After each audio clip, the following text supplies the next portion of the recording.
אחרי הצהריים הלכנו עם אמא למכולת ובדרך ראינו שהגן שלנו סגור.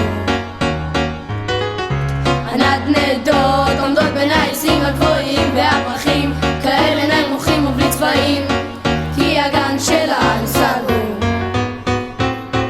קוביות נרדמות מסודרות בסל ואין שם אף ילד שיבנה מהן מגדל. קוביות נרדמות מסודרות בסל ואין שם אף ילד שיבנה מהן מגדל.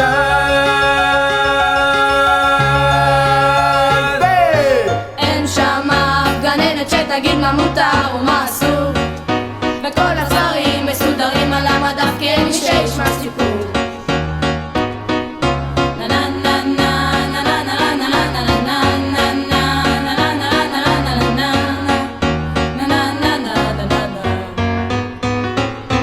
קוביות נרדמות מסודרות בסל ואין שם אף ילד שיבנה מהן מגדל. הנדנדות עומדות בין העצים הגבוהים והפרחים כאלה נמוכים ובלי צבעים.